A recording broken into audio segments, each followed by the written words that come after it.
Hello everyone, welcome to unique nursing classes. चलिए आज की क्वेश्चन सीरीज हम स्टार्ट करते हैं। तो फर्स्ट एमसीक्यू है, which one of the following test is considered as gold standard test to determine the bone mass और bone density. Option A serum calcium level, option B x-ray, option C bone marrow aspiration, option D DEXA scan. Correct answer will be option D DEXA scan. बहुत important MCQ है। Gold standard test पूछा गया है किसके बारे में। यहाँ पे आपको ये चीज़ ध्यान देनी है कि किस के बारे में हमें गोल्ड स्टैंडर्ड टेस्ट पूछा गया है। बोन मास और बोन डेंसिटी के बारे में हमें पूछा गया, तो हमारा आंसर क्या होगा, डेक्सा स्कैन। इसमें से क्या एमसीक्यू आता है, एक तो डेक्सा स्कैन की फुल फॉर्म एक बार पूछी गई थी कि डेक्सा स्कैन का रीजन एक तो पूछा गया था कि क्यों डेक्सा स्कैन हम करवाते हैं। तो बोन का मास और या बोन डेंसिटी अगर हमें पता करनी हो तो हम डेक्सा स्कैन करवाते हैं। तो इसकी जो फुल फॉर्म पूछी गई थी, जो डुअल एक्सरे ऑब्जर्प्शोमेट्री, क्या हो जाएगी इसकी फुल फॉर्म, डुअल एक्सरे ऑब्जर्प्शोमेट्री। ठीक है, इतना आपको याद रखना है। नेक्स्ट हम बात करते हैं, ये हम करवा क्यों रहे हैं। देखिए दो चीज़ हम बात करते हैं। मान लीजिए आपकी बोन है, ठीक है, तो बोन का जो कंस्ट्रक्शन है, तो बोन जिस तरीके से बनी होती है, मान लीजिए हम बोन को इस तरीके से लेते हैं तो इसका दो पार्ट में डिवाइड करते हैं। एक पार्ट में जो होता है इसके मिनरल्स होते हैं और एक पार्ट में जो कोलेजन्स होते हैं। ठीक है, तो जो कोलेजन वाला जो पार्ट है, जो बोन की जो कोलेजन है वो क्या बनाते हैं, वो बोन मास या इसी को हम बोल देते हैं बोन डेंसिटी। बहुत इंपॉर्टेंट चीज है। ठीक है, और दूसरा वो जो पार्ट होता है जिसमें आते हैं मिनरल्स, इसमें कैल्शियम सबसे ज़्यादा देखने को मिलता है बोन में। तो क्वेश्चन में ये पूछा गया है कि बोन मास और बोन डेंसिटी यानी कि कोलेजन फाइबर्स को हमें डायग्नोस करना है, हमें असेस करना है, टेस्ट करना है, तो हमें कौन सा टेस्ट इसके लिए हम यूज़ करते हैं। तो इसके लिए जो गोल्ड स्टैंडर्ड टेस्ट होता है वो डेक्सा स्कैन होता है। यानी कि जो हमारी डिजीज़ हम पढ़ेंगे आगे, जिसके अंदर ऑस्टियोपोरोसिस जो डिजीज़ है एक, जिसके अंदर जो बोन की डेंसिटी या बोन मास डिक्रीज हो जाता है। ये भी एमसीक्यू बनता है कि जो ऑस्टियोपोरोसिस है वो किस लेवल का डिसऑर्डर है, बोन मास और बोन डेंसिटी। और वैसे हम बात करेंगे आगे रिकेट्स और मलेशिया के बारे में, ऑस्टियोमलेशिया के बारे में, वो मिनरल से रिलेटेड डिजीज़ होती है।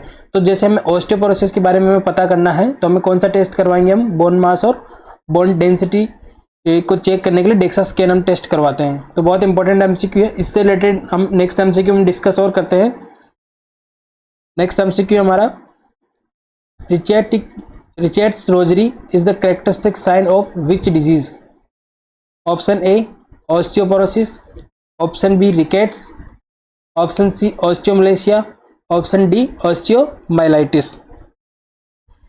चलिए अब आपको आंसर करना है। तो इसका करेक्ट आंसर होगा option B rickets. Very very important. जितनी भी चीज़ें अब मैं इससे रिलेटेड बताने जा रहा हूँ सारे एग्जाम पॉइंट ऑफ व्यू से इंपॉर्टेंट है, याद रखनी है। तो क्वेश्चन हमारा था कि जो रिचेट्स रोजरी है वो किस डिजीज़ का करेक्टरिस्टिक साइन है, रिकेट्स डिजीज। तो चलिए वन बाय वन हम समझने की कोशिश करते हैं। जो प्रीवियसली एमसीक्यू में जो मैं आपको बताने की कोशिश कर रहा था, यहाँ पर हम डिटेल में उसको समझने की कोशिश करते हैं। मान लीजिए आपकी एक बोन है, ठीक है, ये बोन है। अगर बोन को हम इस तरीके से इसका कंस्ट्रक्शन देखें तो बोन दो चीज़ों से मिलकर बनी होती है, एक ऑर्गेनिक कंपाउंड होता है और एक इनऑर्गेनिक कंपाउंड होता है। मान लीजिए ये मिनरल्स है और ये कोलेजन फाइबर इसके अंदर प्रेजेंट है। ठीक है, ये क्या हो गया, आपके कोलेजन जो बोन के अंदर प्रेजेंट है, और यहाँ पे मिनरल्स। और मिनरल्स से बात करें तो कैल्शियम सबसे ज़्यादा बोन में अंदर प्रेजेंट होता है। तो दो लेवल पे बोन में डिजीज होती है। एक तो जो अगर कोलेजन कम हो जाए तो भी डिजीज होती है, और एक मिनरल्स कम हो जाए तो भी डिजीज होती है। तो हम दोनों की अगर हम बात करें, अगर बोन के अंदर मिनरल कम हो रहे हैं तो उसको हम क्या बोल देते हैं, डीमिनरलाइजेशन। तो इसके अंदर हम कौन कौन सी डिजीज देखते हैं, बहुत इंपॉर्टेंट एमसीक्यू है, लेवल पे से क्वेश्चन आता है कि जो रिकेट्स है या ऑस्टियोमलेशिया है, इसके अंदर क्या देखने को मिलता है। तो ऑप्शन में दे देगा कि decrease collagen fibres, decrease minerals. आपको क्या करना है, मिनरल्स करना है, क्योंकि जो सारी डिजीज हमें जितनी भी हम पढ़ेंगे औरतों के अंदर, वो हमें जो करेक्टरिस्टिक साइन देखने को मिलते हैं बोन के अंदर, वो सारे सेम, ऑलमोस्ट सेम देखने को मिलते हैं। लेकिन हम कहाँ पे इनको डिफ्रेंशिएट कर सकते हैं, अगर बोन के अंदर मिनरल्स कम हो रहे हैं तो वो डिजीज है डीमिनरलाइजेशन से रिलेटेड, वो होती है रिकेट्स और मलेशिया। और अगर बोन की डिक्रीज बोन डेंसिटी या बोन मास कम हो रहा है या कोलेजन कम हो रहा है, डिक्रीज बोन डेंसिटी और डिक्रीज बोन मास, जो मैं समझाने की कोशिश कर रहा हूँ कि जो डिसऑर्डर है इनका लेवल ये है कि रिकेट्स और ओस्टियोमलेशिया ये मिनरल के लेवल की डिजीज़ है, और अगर बोन के अंदर बोन मास और बोन डेंसिटी कम हो जाए तो वो ओस्टियोपोरोसिस हम उसको बोलते हैं, ठीक है। और यही एमसीक्यू एग्जाम में एक बार एमसीक्यू में पूछा गया था कि जो ओस्टियोपोरोसिस है उसके अंदर कौन सी फाइंडिंग हमें देखने को मिलती है, तो ऑप्शन में ये भी था कि decrease minerals in the bones. तो ये हमें कंफ्यूज नहीं होना है, अगर मिनरल से रिलेटेड डिजीज पूछा जाए तो रिकेट्स और ओस्टियोमलेशिया है, और अगर बोन के अंदर बोन मास और बोन डेंसिटी अगर डिक्रीज हो रही है वो किसकी वजह से हो रही है, वो कोलेजन्स अगर लॉस हो रहे हैं तो वो ऑस्टियोपोरोसिस की कंडीशन है। तो दोनों ही अलग अलग चीज़ें हैं, मिक्स नहीं करना है। अब हमारा क्वेश्चन था, इसके बारे में बहुत ज़्यादा डिटेल से और भी एमसीक्यू बनते हैं, लेकिन हम यहाँ पे सिर्फ रिकेट से रिलेटेड बात करेंगे। जो रिकेट से रिलेटेड हमारा क्वेश्चन था कि जो रिकेट्स रोजरी है वो किसके अंदर देखने को मिलती है, वो रिकेट्स के अंदर हमें देखने को मिलती है। चलिए रिकेट से रिलेटेड हम कुछ डिस्कस कर लेते हैं जो एग्जाम पॉइंट ऑफ व्यू से इंपॉर्टेंट है। रिकेट्स तो पहला एमसीक्यू तो यही हो गया, जो रिकेट्स होता है वो किस लेवल का है, मिनरल के लेवल का डिसऑर्डर है, ठीक है। और ये किस में देखने को मिलता है, चाइल्ड में। वेरी इंपॉर्टेंट, अगर आपको पता है तो बहुत सही है, क्योंकि चाइल्ड के अंदर रिकेट्स हमें देखने को मिलता है। क्यों, इसका जो मोस्ट कॉमन कॉज है, मोस्ट कॉमन कॉज क्या है, डिफिशियंसी ऑफ विटामिन डी, यानी कि विटामिन डी का अब्जॉर्प्शन सही से नहीं हो पाता या फिर हम विटामिन डी नहीं ले पाते हैं, तो उसकी वजह से बच्चों में कौन सी डिजीज देखने को मिलती है, रिकेट्स की डिजीज देखने को मिलती है। तो इसकी डेफिनेशन में से एक बार क्वेश्चन आया हुआ है कि softening of bone, softening of growing और इमेच्योर बोन, इस तरीके से क्वेश्चन आया था। दो लेवल पे हम बात करते हैं। अगर मान लीजिए क्वेश्चन इस तरीके से आता है कि सॉफ्टनिंग ऑफ ग्रोइंग और इमेच्योर बोन, तो उस डिजीज को हम क्या बोलेंगे, रिकेट्स बोलेंगे। और वैसे ही अगर एडल्ट की अगर हम बात करें, अगर क्वेश्चन आता है कि सॉफ्टनिंग ऑफ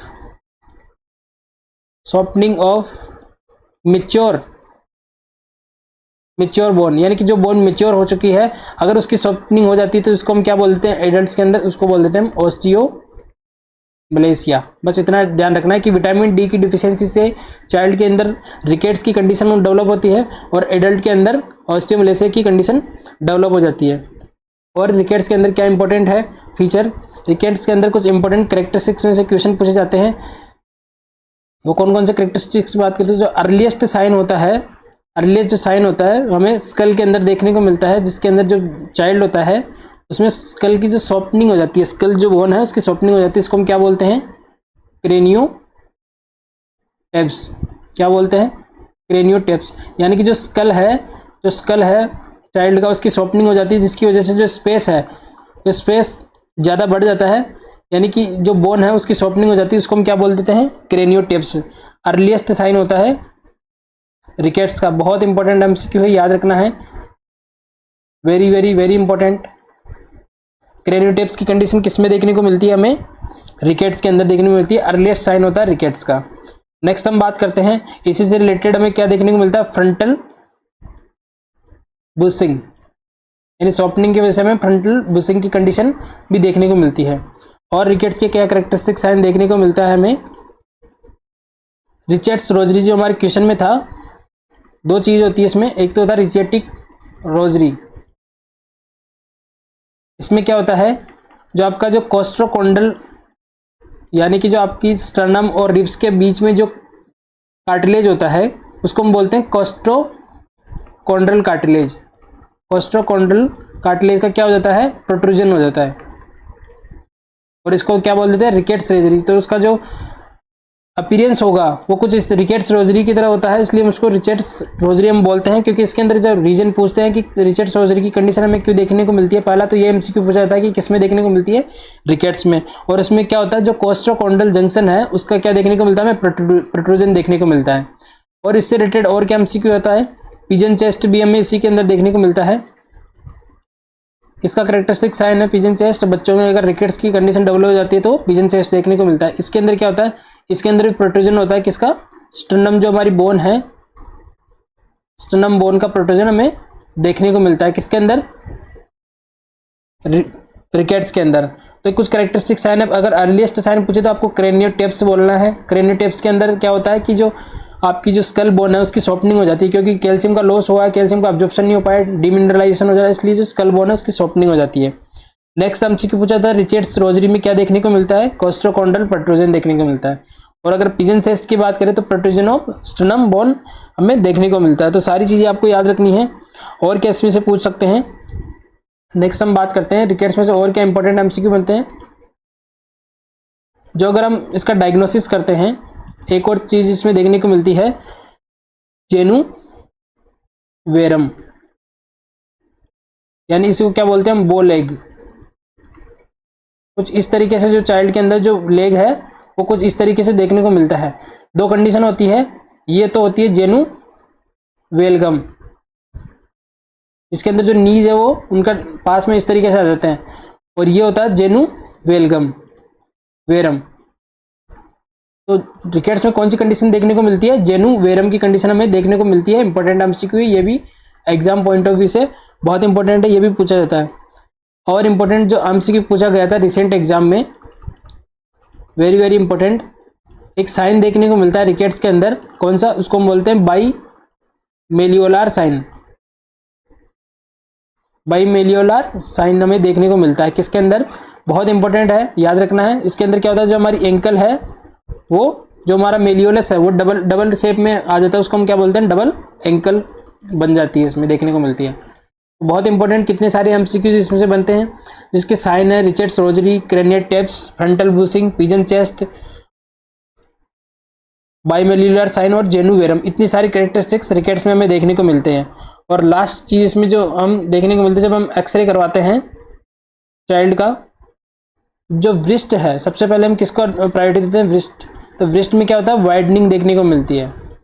जो हमारी रिस्ट है उसके अंदर में क्या देखने को मिलता है, वाइडनिंग ऑफ रिस्ट, यानी कि एक्सरे क्या शो करेगा, वाइडनिंग ऑफ रिस्ट हमें देखने को मिलेगा। तो बहुत इंपॉर्टेंट ये डायग्नोस्टिक फीचर है इसका, आपको याद रखना। एक्सरे में जो रिस्ट है वो कैसे देखने को मिलेगी, उसकी वाइडनिंग हो जाएगी। तो ये कुछ इंपॉर्टेंट एमसीक्यू थे। ये भी आपको याद रखना है कि मिनरल लेवल पे कौन सी डिजीज होती है और कोलेजन लेवल पे, यानी कि कोलेजन डेंसिटी और बोन मास के लिए रिस्पॉन्सिबल होता है, ठीक है। और मिनरल्स जो सबसे ज़्यादा कैल्शियम प्रेजेंट होता है वो उससे रिलेटेड कौन सी डिजीज होती है, रिकेट्स और ऑस्टियोमलेशिया। तो ये सारी चीज़ें आपको याद रखनी है। नेक्स्ट हम बात करते हैं question third, the nurse is teaching a group of patients about the mood stabilising medication lithium carbonate. Which of the following medication should she instruct the patient to avoid because of the increased risk of lithium toxicity? Option A hypoglycemic agents, option B antibiotics, option C diuretic, option D antacids. बहुत important MCQ है, बहुत बार हम discuss कर चुके हैं lithium के बारे में। इसका करेक्ट आंसर हो जाएगा डायूरेटिक। लिथियम के बारे में मैंने अलग से क्लास ले ली, अपलोड कर दी है, वहाँ पे जितने भी एमसीक्यू लिथियम से रिलेटेड पूछे जाते हैं वो मैंने वहाँ पे डिस्कस कर लिया। पहला क्वेश्चन तो ये होता है, लिथियम कौन सी ड्रग होती है, एंटी मेनिक ड्रग के रूप में यूज़ करते हैं। मैं बार बार इतनी बार बता चुका हूँ।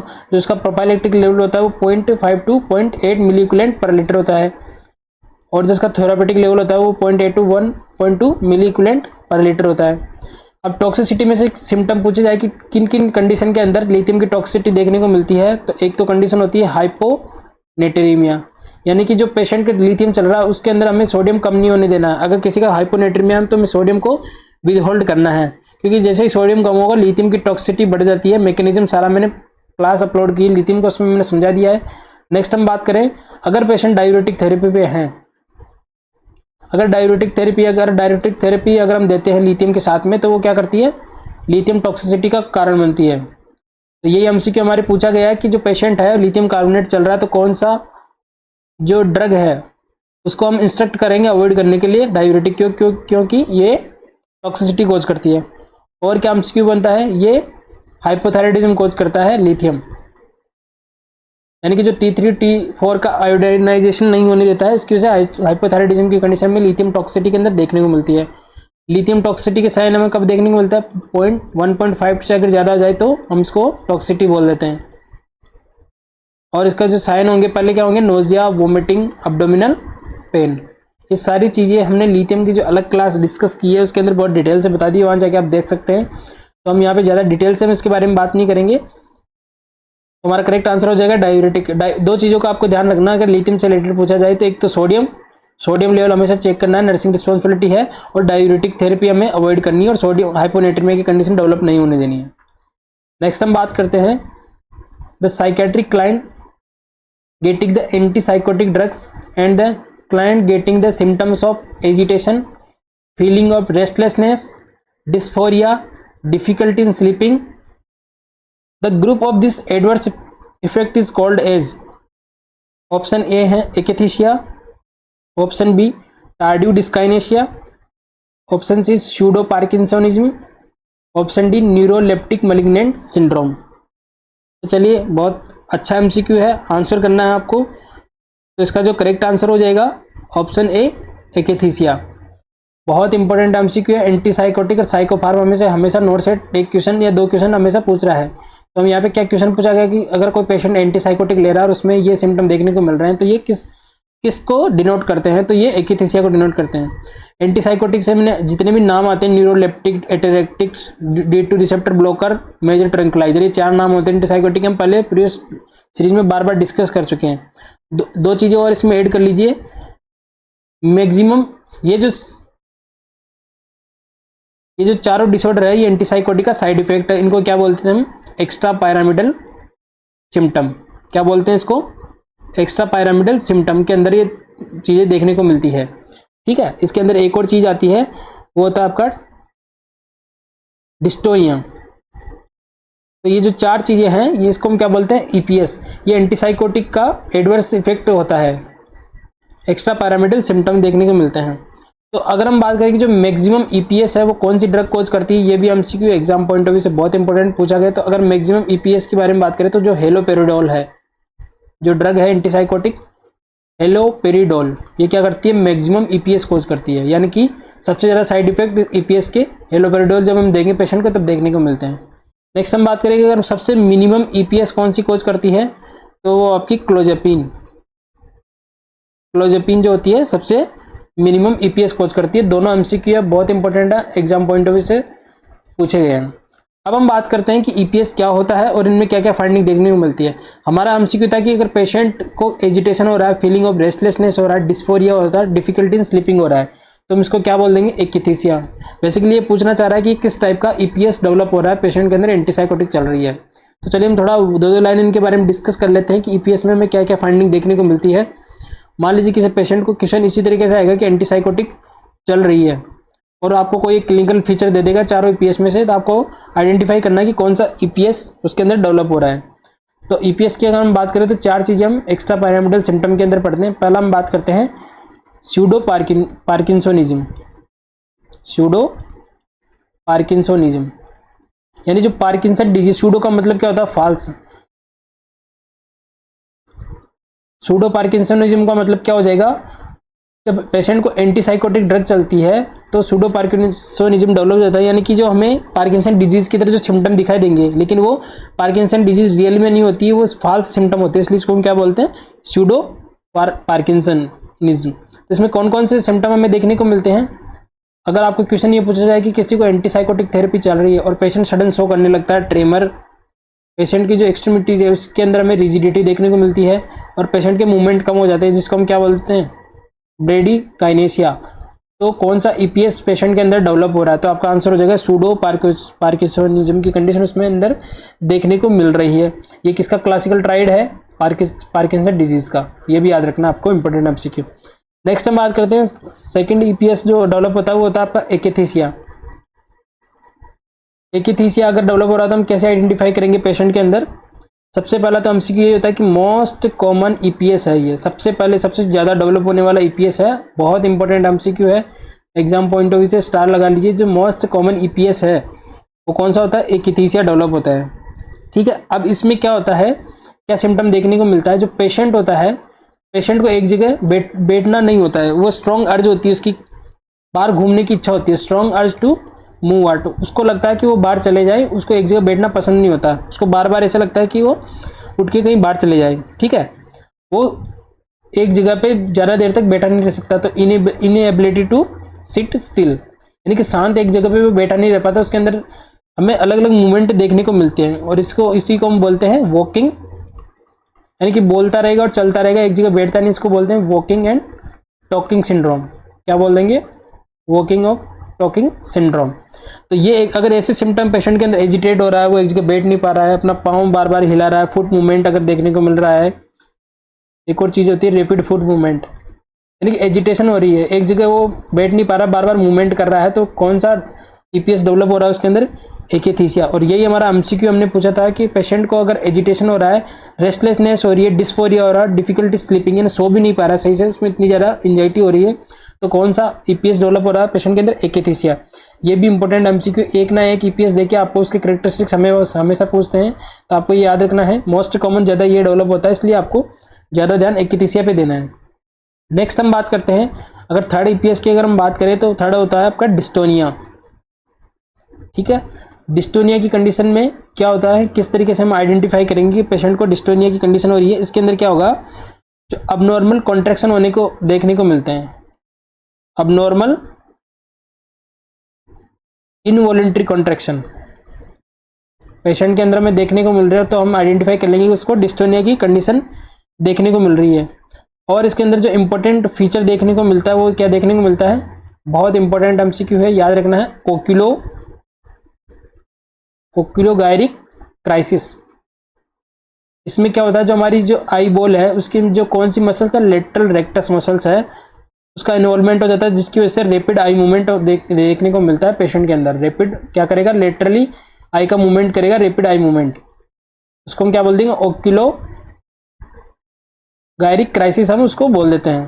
तो इसको इस तरीके से आपको आइडेंटिफाई करना है, अबनॉर्मली इनवॉलेंट्री कॉन्ट्रैक्शन करेगा, और दो चीज़ उसमें देखने को मिलेगी, एक देखने को मिलेगा ओक्यूलोगायरिक क्राइसिस, यानी कि आंखों का मूवमेंट करेगा वो लेटरल साइड में, और दूसरी चीज़ देखने को मिलेगी टॉर्टिकोलिस। टॉर्टिकोलिस जो आपकी नेक है उसमें कॉन्ट्रैक्शन देखने को मिलेगा, नेक जो है वो क्या हो जाएगी, बेंड हो जाएगी, नेक बेंड एट वन साइड, यानी कि जो उसकी नेक है उसकी मसल्स में इनवॉलेंट्री कॉन्ट्रैक्शन देखने को मिलता है, और उसकी जो नेक है वो एक साइड में बेंड हो जाएगी, उसको हम क्या बोल देते हैं, टॉर्टिकोलिस। तो सारे ईपीएस बहुत important exam point of view से आपको याद रखना है। ये दोनों एमसीक्यू पूछे गए हैं, ओक्यूलोगायरिक क्राइसिस किस में देखने को मिलता है और टॉर्टिकोलिस की कंडीशन किस में देखने को मिलता है। ठीक है, और नेक्स्ट हम बात करते हैं जो हमारा फोर्थ है और लास्ट ईपीएस है, उसको हम बोलते हैं टार्डिव डिस्काइनेशिया। ये भी बहुत इंपॉर्टेंट है, इसमें से भी क्वेश्चन पूछा गया है। तो टार्डिव डिस्काइनेशिया हो रहा है तो हम कैसे आइडेंटिफाई करेंगे पेशेंट के अंदर, पेशेंट क्या करेगा, स्पेशली तीन चीज़ों का इन्वॉल्वमेंट करेगा उसके अंदर, टंग, नेक्स्ट हम बात करें लिप्स और जो। क्वेश्चन कैसा देगा कि एक साइकेट्रिक पेशेंट है, उसको एंटीसाइकोटिक थेरेपी चल रही है, और वो सडनली टंग का मूवमेंट करने लग जाता है, लिप्स स्मैकिंग करने लग जाता है, और जो का मूवमेंट करने लग जाता है, बार बार अपनी जीभ वो बाहर निकाल रहा है, लिप्स पे वो अच्छे तरह स्मैकिंग कर रहा है, तो उसको कौन सा ईपीएस उसके अंदर डेवलप होने के चांसेस है, कौन सा ईपीएस वो शो कर रहा है, तो वो क्या हुआ, टार्डिव डिस्काइनेशिया। बस इतना ही आपको याद रखना है, इंपॉर्टेंट एमसीक्यू है, सारे ईपीएस के अंदर से पूछे जाते हैं। एक और चीज़, अगर डीओसी पूछ ली जाए आपको कि ईपीएस के अंदर हम कौन से डीओसी हम देते हैं, तो वो एंटीकोलिनर्जिक जितनी भी ड्रग है वो हम ईपीएस में दे सकते हैं। तो एंटीकोलिनर्जिक वाली जो कैटेगरी है वो ईपीएस के अंदर दी जाती है। और इसमें भी अगर हम बात करें ट्राईहेक्सीफेनिडेट डीओसी है किसकी, ईपीएस की। ईपीएस में इससे बाहर कोई एमसीक्यू आपको अभी तक ना पूछा गया ना पूछा जाएगा। और रही बात नेक्स्ट जो न्यूरोमैग्नेट सिंड्रोम है, इसको हम डिटेल में बाद में डिस्कस करेंगे, कि थोड़ा ये बड़ा टॉपिक है और इंपॉर्टेंट भी है, तो हम इसको बाद में डिस्कस करेंगे। यहाँ पे हमने ईपीएस से रिलेटेड सारे एमसीक्यू सोल्व कर लिए। नेक्स्ट हम बात करते हैं, a patient 34 weeks pregnant arrives at the hospital with severe abdominal pain, painful vaginal bleeding, uterine tenderness, and an increased uterine tone. The patient most likely has which of the following condition? Option A, abruptio placenta. Option B, placenta previa. Option C, ectopic pregnancy. Option D, hereditary mole. तो चलिए इसका answer करना है। अगर मैं not set के point of view से और ESIC के पॉइंट ऑफ व्यू से अगर मैं बात करूं तो बहुत इंपॉर्टेंट एमसीक्यू है। ये मान के चलिए दोनों में से एक एग्जाम में ये एमसीक्यू आपको पूछे जाने की सब हाईएस्ट चांस 100% इसमें से एक एमसीक्यू जो अब जो रिसेंट एग्जाम होने वाले इसमें से पूछा जाएगा। तो इतना मैं बोल सकता हूँ कि बहुत इंपॉर्टेंट एमसीक्यू है एग्जाम पॉइंट ऑफ व्यू से। तो इसका चलिए आपको आंसर करना है। तो करेक्ट आंसर होगा हमारा ऑप्शन ए, अब्रप्सो प्लेसेंटा। ठीक है, क्वेश्चन पूछा गया कि 34 वीक की एक प्रेग्नेंट वुमेन है, वो हॉस्पिटल में आती है, कंप्लेंट करती है कि उसको सीवियर एब्डोमिनल पेन हो रहा है, पेनफुल वेजाइनल ब्लीडिंग हो रही है, यूट्राइन टेंडर है, टेंडरनेस देखने को मिल रही है, यूट्राइन टोन बढ़ी हुई है। तो सारे करेक्टरिस्टिक्स किसके हैं? अब्रप्सो प्लेसेंटा के। बहुत इंपॉर्टेंट है, वेरी वेरी इंपॉर्टेंट है। एग्जाम में एक क्वेश्चन हमेशा इसमें से आता है और अभी भी बहुत चांस है कि 100% चांस है कि इसमें से एक क्वेश्चन आपको पूछ लिया जाएगा एग्जाम में। तो चलिए इसको मैं ज़्यादा डिटेल में अगर आपको बताऊंगा तो ज़्यादा टाइम खराब होगा। मैं इसको शॉर्ट में 4-5 वर्ड लिखा देता हूँ जिससे आपका एमसीक्यू जो है ईजिली सोल्व हो जाएगा। दो चीज़ों की हम बात करते हैं, एक होता है आपका प्लेसेंटा, प्लेसेंटा प्रीविया, एक होता है अब्रप्सो प्लेसेंटा। ठीक है, अब इनको आपको कैसे आइडेंटिफाई करना है, दोनों में ब्लीडिंग देखने को मिलती है लेकिन आइडेंटिफाई आपको कैसे करना है, बस ये 3-4 वर्ड में से एमसीक्यू बनेंगे, वही आपको याद रखना है। और ये दोनों ही कंडीशन किसके अंदर आती है? Antepartum haemorrhage. तो यहाँ पे एंटीपार्टम हेमरेज आए तो मैं एक और चीज़ बता देता हूँ कि जो अगर पीपीएच का मोस्ट कॉमन कॉज पूछा जाए कि पोस्टपार्टम हेमरेज का मोस्ट कॉमन कॉज क्या है, तो वो क्या होता है? 80% केसेस में अटोनिसिटी, यानी कि जो यूट्रस की टोन चली जाती है, अटोनिसिटी ऑफ यूट्रस। बहुत इंपॉर्टेंट एमसीक्यू, याद रखना एग्जाम पॉइंट ऑफ व्यू से। अगर पीपीएच का मोस्ट कॉमन कॉज पूछा जाए तो अटोनिसिटी ऑफ यूट्रस है, और एपीएच का मोस्ट कॉमन कॉज पूछा जाए तो 30% केसेस होते हैं अब्रप्सो प्लेसेंटा की। तो इसका क्या है? मोस्ट कॉमन कॉज जो है एपीएच का क्या है? अब्रप्सो प्लेसेंटा। तो चलिए हम इसको समझने की कोशिश करते हैं कि प्लेसेंटा प्रीविया को कैसे आइडेंटिफाई करोगे। पहले आपको दोनों का डेफिनेशन समझनी कि प्लेसेंटा प्रीविया क्या होता है। मान लीजिए आपका ये यूट्राइन सेगमेंट है, ठीक है, ये यूट्राइन सेगमेंट है और इधर सर्विक्स है, ये फेलोपियन ट्यूब है, ओवरी। रफली मैं आपको बताने की कोशिश करता हूँ। तो प्लेसेंटा प्रीविया में क्या नॉर्मली होना क्या चाहिए? जो दो सेगमेंट अगर हम बनाए यूट्रस के, एक होता है अपर यूट्राइन सेगमेंट और लोअर यूट्राइन सेगमेंट। तो प्लेसेंटा प्रीविया नॉर्मली क्या होता है कि जो डिलीवरी के बाद में जो जाइकोट का इम्प्लांटेशन होता है, प्लेसेंटा का इम्प्लांटेशन होता है, वो अपर यूट्राइन सेगमेंट या तो एंटायरली हो जाएगा, पोस्टेरियरली हो जाता है। ये नॉर्मल कंडीशन होती है। लेकिन प्लेसेंटा प्रीविया में क्या होगा? प्लेसेंटा प्रीविया के जो प्लेसेंटा है उसका इम्प्लांटेशन कहाँ हो जाता है? लोअर यूट्राइन सेगमेंट में, और वो कहीं भी हो सकता है। उसके 4 अलग अलग टाइप पढ़ेंगे, अलग अलग जब हम पढ़ेंगे प्लेसेंटा प्रीविया के बारे में। सर्विक्स की तरफ इसका इम्प्लांटेशन हो जाता है, इसको हम क्या बोल देते हैं? Placenta praevia. ठीक है, डेफिनेशन आपको समझ में आ गई। Implantation of placenta in lower uterine segment, उसको क्या बोलते हैं? Placenta praevia. Abruptio placenta praevia के अब्रप्सो प्लेसेंटा किसको बोलेंगे? इसमें प्लेसेंटा का जो इम्प्लांटेशन वो तो नॉर्मल होता है, लेकिन क्या होता है जैसे कि ये सरफेस है इसकी यूट्रस की, और यहाँ पे प्लेसेंटा इस तरीके से इम्प्लांट है, तो यहाँ पे इसका सेपरेशन होने लग जाता है, प्री मेच्योर सेपरेशन, यानी कि डिलीवरी के टाइम तो होता ही है, लेकिन मान लीजिए 37 वीक से पहले भी अगर इसका सेपरेशन किसी वजह से होने लग जाए तो इसको हम क्या बोल देते हैं? अब्रप्सो प्लेसेंटा। इतना आपको डेफिनेशन समझ में आ गई। अब 1 बाय 1 हम डिस्कस करेंगे। अब दोनों में क्या देखने को मिलेगा? क्योंकि दोनों में अगर प्लेसेंटा से एब्नॉर्मलिटी तो ब्लीडिंग हमें देखने को मिलेगी। अब बहुत इंपॉर्टेंट एमसीक्यू है, ध्यान देना है। 4 वर्ड जो मैं लिखूंगा चारों एमसीक्यू है, ठीक है।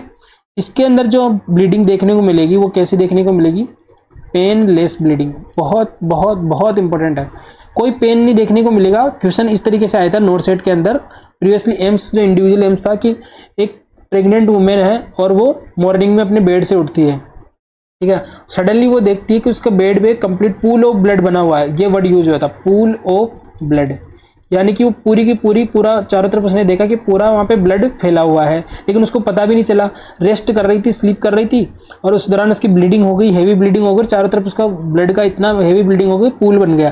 तो कौन सी कंडीशन है? तो इसको हम क्या बोलते हैं? Placenta previa. यानी कि पेशेंट को पता भी नहीं चलता, प्रेग्नेंट वुमेन को, और उसकी ब्लीडिंग स्टार्ट हो जाती है, पेनलेस ब्लीडिंग होती है, ठीक है, और विदाउट एक्टिविटी होती है। क्या होती है? Without activity, not associated with activity. यानी कि यहाँ पे तो आप देख पा रहे हैं कि जो प्रेग्नेंट वुमेन थी वो स्लीपिंग कंडीशन में थी, सो रही थी, रेस्ट कर रही थी, कोई एक्टिविटी नहीं कर रही थी।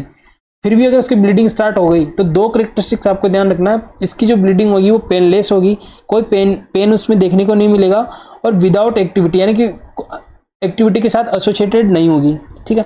तीसरा करेक्टरिस्टिक इसका जो ब्लड होगा, आप ये समझिए कि जो प्लेसेंटा, इसमें कॉन्सेप्ट ये है, अब्रप्सो प्लेसेंटा में प्लेसेंटा का इम्प्लांटेशन या अपर यूट्राइन सेगमेंट में है, ठीक है, और प्लेसेंटा प्रीविया में लोअर यूट्राइन सेगमेंट है। तो जो ब्लड आएगा सर्विक्स और वेजाना के थ्रू, सबसे पहले कहाँ से, सबसे जल्दी कहाँ से आएगा? प्लेसेंटा प्रीविया से, यहाँ से पास, क्योंकि ये पास में यहाँ आएगा, तो यहाँ तक आते आते ब्लड क्लॉट नहीं होता है, लेकिन प्लेसेंटा प्रीविया का जो ब्लड है वो यहाँ तक आते आते थोड़ा डार्क हो जाता है। तो बस इतना ही कॉन्सेप्ट आप याद रखना है कि अगर प्लेसेंटा प्रीविया की अगर हम बात करें तो उसका जो ब्लड होगा वो कैसा होगा, ब्राइट रेड कलर होगा, क्योंकि वो बहुत ज़्यादा पास से आ रहा है, डायरेक्ट ब्लीडिंग से होने के बाद में डायरेक्ट एक्सक्रीट आउट हो जा रहा है, तो वो ब्राइट रेड कलर होगा इसका। ठीक है, और इसमें से क्या क्वेश्चन पूछा जाता है, बहुत इंपॉर्टेंट एमसीक्यू है, 4 एमसीक्यू है, चारों इंपॉर्टेंट है।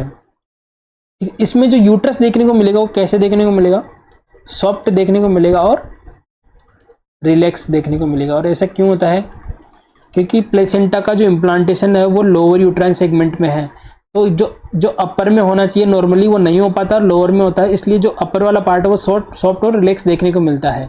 ये 4 एमसीक्यू चारों पूछे गए हैं। अब हम बात करते हैं अब्रप्शो प्लेसेंटा की डेफिनेशन में पता चल गई। अब इसमें जो ब्लीडिंग होगी वो कैसे होगी, पेनफुल वेजाइनल ब्लीडिंग होगी। ठीक है, कैसे आइडेंटिफाई करना है, बिल्कुल दोनों में डिफरेंस है, बहुत इंपॉर्टेंट एमसीक्यू है, पेनफुल होती है।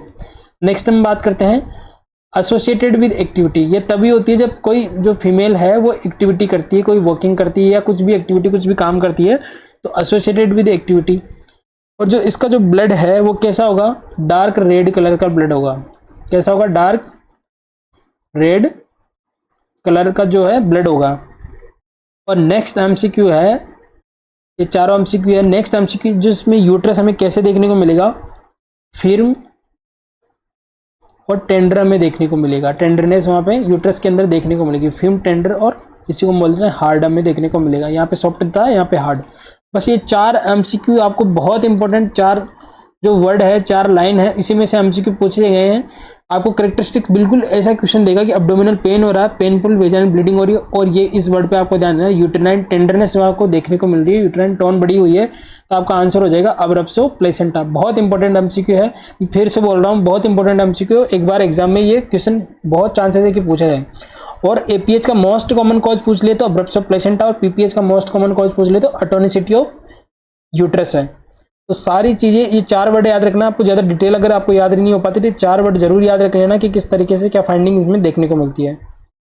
नेक्स्ट हम बात करते हैं, a female client with a history of phaeochromocytoma is admitted to the hospital in an acute hypertensive crisis. To reverse hypertensive crisis caused by phaeochromocytoma, nurse expect to administer option A phentolamine, option B methyl dopa, option C mannitol, option D felodipine. तो चलिए, थोड़ा pharma का question है तो आपको answer करना है इसका। इसका करेक्ट आंसर होगा ऑप्शन ए फेंटोलामाइन। क्वेश्चन क्या पूछा हुआ है कि फियोक्रोमोसाइटोमा की कंडीशन है, पहले तो आपको ये समझना है कि ये होता क्या है, और उसकी वजह से क्या हो गया, हाइपरटेंसिव क्राइसिस हो गया। ये क्यों हुआ ये भी आपको पता होना चाहिए, और इसको ट्रीटमेंट के लिए हम कौन से ड्रग देते हैं, फेंटोलामाइन। तो चलिए हम देखते हैं कि फियोक्रोमोसाइटोमा में से क्या क्वेश्चन पूछे जाते हैं। पहला क्या है, ये एड्रेनल मेडुला का ट्यूमर है। हमने बात करी थी एड्रेनल ग्लैंड के बारे में पिछली सीरीज में। इसके 2 पार्ट होते हैं, एक होता है कॉर्टेक्स और एक होता है मेडुला। बाहर वाले पार्ट को हम कॉर्टेक्स बोल देते हैं, अंदर वाले पार्ट को हम मेडुला बोलते हैं। और कॉर्टेक्स में हमने और क्या डिस्कस करा था कि 3 इसके जोन होते हैं, ग्लोमेरुलसा, फेसिकुलेटा और रेटिकुलेटस। मैंने ट्रिक भी बताई थी कि जो जीएफआर है और इनसे सिक्रेशन होते हैं वो होता है मिनरलोकॉर्टिकॉइड्स, ग्लूकोकॉर्टिकॉइड्स और एंड्रोजन। यानी कि आपको ट्रिक याद रखना, जीएफआर, मग्गा। तो इसमें से अभी इसमें हम डिस्कस नहीं करेंगे, इसमें पहले डिस्कस कर चुके हैं। तो मेडुला, जो एड्रेनल मेडुला होता है, उससे कौन से 2 न्यूरोट्रांसमीटर या हार्मोन सीक्रेट होते हैं, एक नॉन एड्रेनलिन और एड्रेनलिन, या नॉन एपिनेफ्रिन और एपिनेफ्रिन इसको बोलते हैं। इनका क्या होता है, ये इमरजेंसी हार्मोन भी हम इसको बोलते हैं। इनकी कोई भी इमरजेंसी कंडीशन होती है तो सिंपैथेटिक हार्मोन है ये, तो हमारी एक्टिविटी को बढ़ाने का काम करते हैं। तो अगर ये ब्लड में ज़रूरत से ज़्यादा बढ़ जाए तो हमारा क्या होगा, हार्ट रेट हमारी इंक्रीज कर देगा, ठीक है, रेस्पिरेटरी रेट हमारा इंक्रीज कर देगा, स्वेटिंग बढ़ा देगा, इसको हम क्या बोलेंगे, डाइफोरेसिस बढ़ा देगा, रेस्पिरेशन बढ़ा देगा, टेकिपनिया, टेकिकार्डिया, ये सारी कंडीशन, हाइपरटेंशन की कंडीशन देखने को मिलेगी और सीवियर हाइपरटेंशन कंडीशन देखने को मिलेगी। अब होता क्या है, फियोक्रोमोसाइटोमा क्या होता है, एड्रेनल ग्लैंड के मेडुला वाले पार्ट का क्या होता है, ये ट्यूमर हो जाता है। और ट्यूमर में जो इसकी सेल्स है वो ओवर एक्टिवेट हो जाती है मेडुला की, तो ज़्यादा क्या बनाने लग जाती है, नॉन एड्रेनलिन और एड्रेनलिन। उसकी वजह से क्या होगा, हाइपरटेंशन होगी सीवियर पेशेंट के अंदर, रेस्पिरेटरी टेकिपनिया, टेकिकार्डिया, डाइफोरेसिस, ये सारी कंडीशन देखने को मिलेगी। और उसको हम बोलते हैं हाइपरटेंसिव क्राइसिस, क्योंकि ज़रूरत से ज़्यादा बीपी बढ़ा देती है, नॉन एड्रेनलिन और एड्रेनलिन का सिक्रेशन बढ़ जाता है। तो हम उसको रोकने के लिए हम कौन सी ड्रग देते हैं, बहुत इंपॉर्टेंट है। हार्मो में 2 ड्रग सबसे ज़्यादा पूछी गई है, एक तो फेंटोलामाइन और एक क्लोनिडीन। क्लोनिडीन का जब क्वेश्चन आएगा तो मैं आपको अच्छे से इसके बारे में बताऊंगा। तो आपको फेंटोलामाइन के बारे में यहाँ पे ध्यान रखना है, कौन सी ड्रग देते हैं, फेंटोलामाइन। और फियोक्रोमोसाइटोमा अगर क्वेश्चन अगर हम पहले प्रीवियसली डिस्कस कर चुके हैं, मैं एक बार और बता देता हूँ आपको। जो फियोक्रोमोसाइटोमा है, जो एड्रेनल मेडुला का ट्यूमर है, ठीक है, ये पहला एमसीक्यू तो यही होता है। अब इसमें टेस्ट में से क्वेश्चन पूछे गए कि इसके जो टेस्ट है वो कौन से डायग्नोस्टिक फीचर है जो यूज किए जाते हैं इसके डायग्नोस करने के लिए। तो पहला जो इसके लिए डायग्नोस्टिक फीचर यूज किया जाता है, क्लोनिडीन सेपरेशन टेस्ट इसके लिए किया जाता है। क्लोनिडीन बहुत इंपॉर्टेंट एमसीक्यू है, डायरेक्ट पूछा जाता है कि क्लोनिडीन सेपरेशन टेस्ट किसके लिए, किस डिजीज को आइडेंटिफाई करने के लिए किया जाता है, फियोक्रोमोसाइटोमा। दूसरा और इसमें क्या पूछा गया है, सीरम मेटानेफ्रिन लेवल। ये अजीब से वर्ड है लेकिन एग्जाम में ये पूछे गए हैं। मेटानेफ्रिन लेवल यानी ब्लड के अंदर हम सीरम मेटानेफ्रिन लेवल चेक करते हैं, ये भी एमसीक्यू पूछा गया है, ये भी एग्जाम में एमसीक्यू पूछा गया। और थर्ड हम बात करते हैं इसके डायग्नोस्टिक टेस्ट में से जो पूछा गया है, यूरिनरी वेनिलिन मेंडेलिक एसिड। हम पहले भी डिस्कस कर चुके हैं, जो प्रीवियस एग्जाम होता था उसमें पहले ये एमसीक्यू ज़्यादा पूछा जाता है, क्लोनिडीन सेपरेशन टेस्ट। जो रिसेंट एग्जाम हो रहे हैं उसमें ये वाला एग्जाम, ये क्वेश्चन अभी पूछा जा रहा है फियोक्रोमोसाइटोमा से, यानी कि यूरिनरी वेनिलिन मेंडेलिक एसिड हम चेक करते हैं फियोक्रोमोसाइटोमा। इसका मैकेनिज्म हम पहले डिस्कस कर चुके हैं, इसलिए मैं यहाँ पे बात नहीं करेंगे। और एक और चीज़ होती है इसके लिए, हमें जो यूरिन जो कलेक्ट करना है वो कौन सा होता है, 24 आवर कलेक्टेड यूरिन, यानी कि 24 घंटे के अंदर जो यूरिन कलेक्ट करेंगे हम, उसी के अंदर हम यूरिनरी वेनिलिन मेंडेलिक एसिड का हम लेवल यहाँ पे देखने की कोशिश करते हैं। और उसका लेवल बढ़ा हुआ आता है तो हमें क्या डायग्नोस होता है, फियोक्रोमोसाइटोमा। और इसकी ड्रग ऑफ चॉइस क्या होती है, जैसे कि हमने बात किया फेंटोलामाइन, फेंटोलामाइन इसके अंदर हम देखने को मिलता है। और इसकी कैटेगरी अगर हम बात करें कि कौन सी कैटेगरी है, तो अल्फा एडिनर्जिक ब्लॉकर, ठीक है। क्यों, क्या होता है कि जो एपिनेफ्रिन और नॉन एपिनेफ्रिन है वो सारे रिसेप्टर पे काम करते हैं, स्पेशली अल्फा और बीटा पे। तो ये क्या करेगी, फेंटोलामाइन स्पेशली किसको ब्लॉक करती है, अल्फा रिसेप्टर को ब्लॉक कर देगी और इनका काम नहीं हो पाने देगी और हाइपरटेंसिव क्राइसिस को प्रिवेंट कर लेगी। तो ये एमसीक्यू पूछा गया कि कौन सी ड्रग हम देते हैं, फेंटोलामाइन इसके अंदर हम यूज करते हैं, बहुत इंपॉर्टेंट है। जितने भी टेस्ट मैंने बताए इसमें वो भी इंपॉर्टेंट है। नेक्स्ट हम बात करते हैं, which statement defines the index case. Option A, first case come in the community. Option B, patient with microorganism with no symptom. Option C, first case notice by doctor. Option D, undiagnosed cases. यहाँ पे मैंने एक one liner डाला है जो exam में पूछा गया था रिसेंटली, तो मैंने यहाँ पे एक वन लाइनर डाला है। तो आपका करेक्ट आंसर होगा इसमें option C, first case notice by doctor. उसको हम क्या बोलते हैं, कंफ्यूज नहीं होना है, उसको बोलते हैं इंडेक्स केस। जो फर्स्ट केस कम्युनिटी में आता है उसको हम बोलते हैं प्राइमरी केस। दोनों में से एमसीक्यू पूछे जाते हैं, कन्फ्यूजन होता है, इसलिए आपको याद रखना है। जल्दबाजी में क्या करते हैं, प्राइमरी केस करके जाते हैं। तो जो फर्स्ट केस अगर कम्युनिटी में आ रहा तो वो है प्राइमरी केस, और फर्स्ट केस जो नोटिस करेगा फिजिशियन या डॉक्टर उसको बोलते हैं इंडेक्स केस। और पेशेंट अब माइक्रो ऑर्गेनिज्म और सिम्टम नहीं है उसको हम क्या बोल देते हैं, कैरियर, हम उसको बोल देते हैं कि यानी कि वो डिजीज को कैरियर कर रहा है। डायरेक्ट एमसीक्यू था, वन लाइनर, इसलिए मैंने आपको यहाँ पे डाल दिया। नेक्स्ट हम बात करते हैं, early in the morning a female client had a subtotal thyroidectomy. During evening rounds nurse assess the client who now has nausea at temperature of 105 degree Fahrenheit, tachycardia, extreme restlessness. What is the most likely causes of this sign? Option A, diabetic ketoacidosis. Option D, thyroid crisis. Option C, hypoglycemia. Option D, tetany. तो चलिए इसका answer करना है अब आपको, बहुत important MCQ है, applied base में क्वेश्चन पूछा गया है और अभी भी पूछा जा सकता है, आपको याद रखना है। तो इसका आंसर करिए आप। इसका जो आंसर होगा ऑप्शन बी, थायराइड क्राइसिस। और इसी को हम बोलते हैं, इसी को हम क्या बोल देते हैं, थायराइड स्ट्रॉम। थायराइड स्ट्रॉम भी हम इसको बोल देते हैं। तो चलिए इसमें से क्या क्या एमसीक्यू बनते हैं हम डिस्कस करते हैं। क्वेश्चन समझते हैं कि एक पेशेंट था, फीमेल क्लाइंट थी, उसकी मॉर्निंग में क्या हुई, सब टोटल थायरॉइडेक्टोमी, यानी कि थायराइड ग्लैंड का कुछ पार्ट किसी वजह से उसका जो हमने ऑपरेट करके निकाल दिया है। और जब इवनिंग राउंड पे जो सीनियर नर्स आती है उसने देखती है कि पेशेंट के अंदर नोजिया कंडीशन हो गई, फीवर उसको बहुत ज़्यादा आ रहा है, टेकिकार्डिया और रेस्टलेसनेस हो रही है, तो वो कौन सी कंडीशन में हो सकता है, थायराइड क्राइसिस। तो पहले हम सिंपल एमसीक्यू इसके डिस्कस करते हैं। पहला एमसीक्यू यही बोल जाता है कि लार्जेस्ट एंडोक्राइन ग्लैंड कौन सी है, लार्जेस्ट एंडोक्राइन ग्लैंड कौन सी है, थायराइड ग्लैंड। ठीक है। अगर लार्जेस्ट ग्लैंड पूछा जाए तो वो कौन सी आपकी लीवर। मिक्स्ड ग्लैंड है पेनक्रियाज और लार्जेस्ट एंडोक्राइन ग्लैंड कौन सी है थायराइड। ठीक है, पहला एमसीक्यू तो यही है। एक और एमसीक्यू इसमें से पूछा जाता है कि ओनली जो ऐसी कौन सी ग्लैंड है जो अपने हार्मोन को स्टोर करती है। Only gland that stores the hormone, यानी कि जितनी भी ग्लैंड्स है वो क्या करती है, जब जरूरत पड़ती है उसी टाइम हार्मोन बनाती है और ब्लड के अंदर सीक्रेट करती है। लेकिन ओनली थायराइड ग्लैंड क्या होती है, जैसे कि इस तरह बटरफ्लाई शेप में होती है, तो अपने अंदर ये स्टोर करके रखती है T3 और T4। ठीक है, बस इसी से रिलेटेड एमसीक्यू है।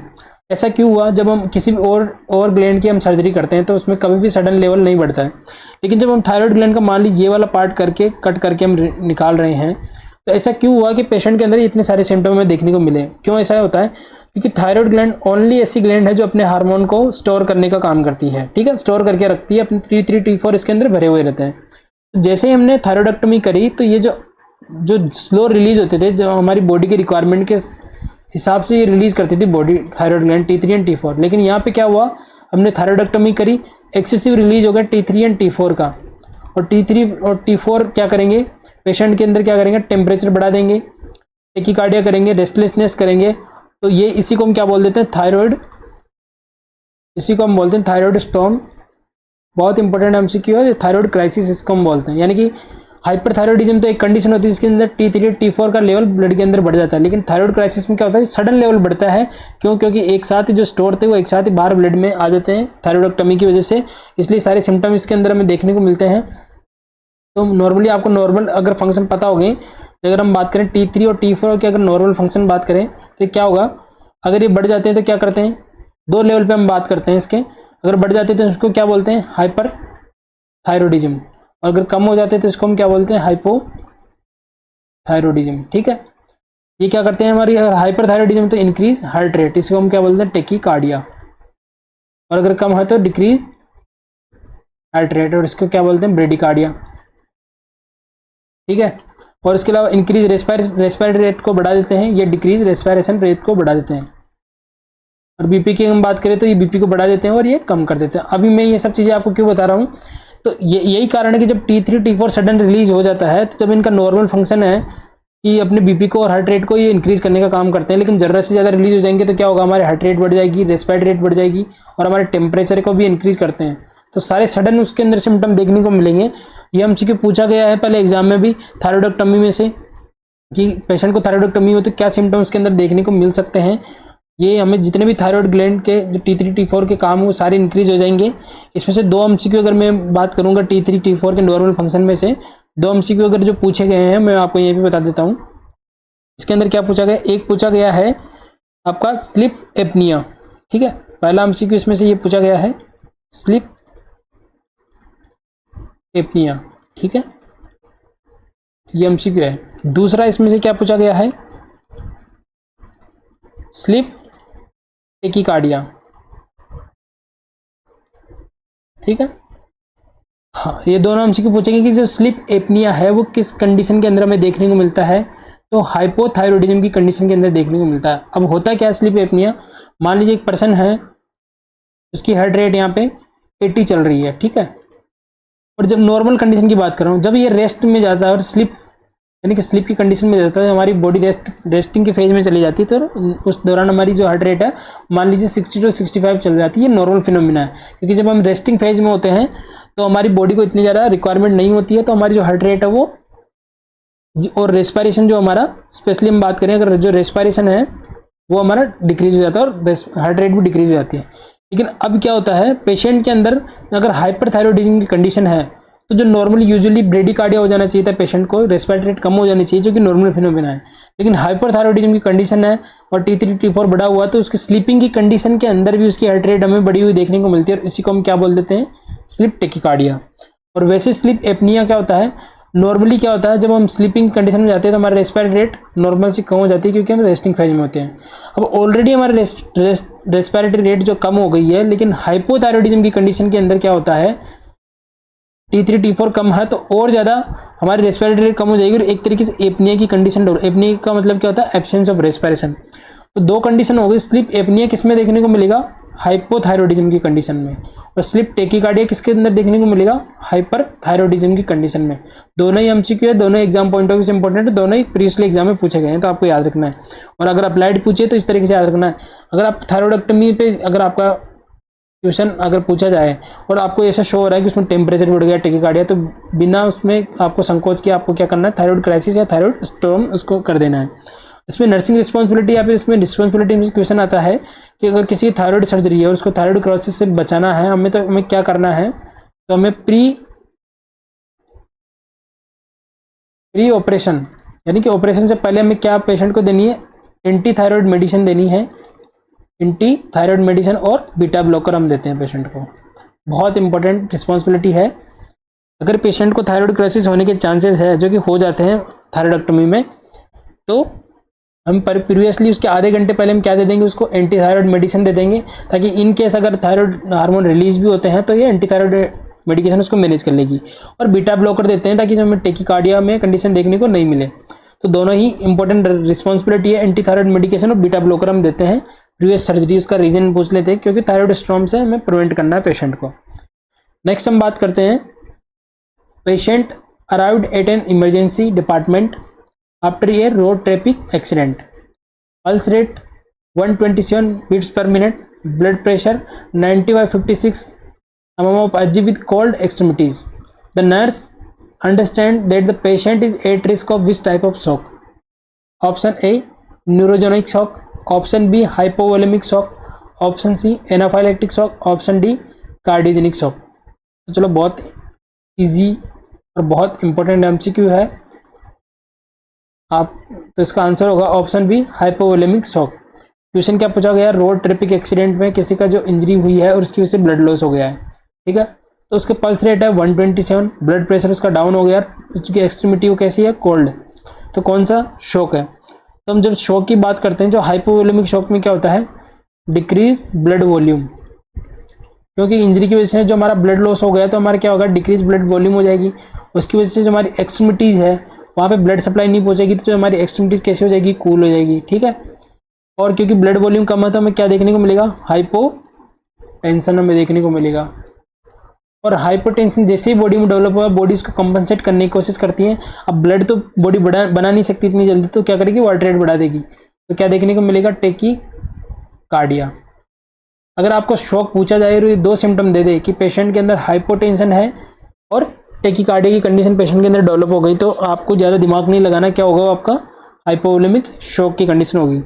और इसमें पोजीशन देने को, पोजीशन के लिए पूछता है कि कौन सी देंगे, हम हाई पावलर देंगे, लो पावलर देंगे, कौन सी पोजीशन देते हैं इसके अंदर, ये भी हमसे पूछा गया, तो इसके अंदर हम देते हैं ट्रेंडलनबर्ग पोजीशन, ट्रेंडलनबर्ग पोजीशन, यानी कि जो पेशेंट है उसका हेड जो लेवल है वो फीट लेवल से इस तरीके से हम रखेंगे, ये पेशेंट है, इसका अगर हेड लेवल और यहाँ पे पैर है, ताकि ज़्यादा से ज़्यादा वीनस रिटर्न हो सके और पेशेंट का जो हार्ट अटैक या कार्डिक फेलियर की कंडीशन में नहीं जाए या शॉक की कंडीशन उसके अंदर डेवलप नहीं हो।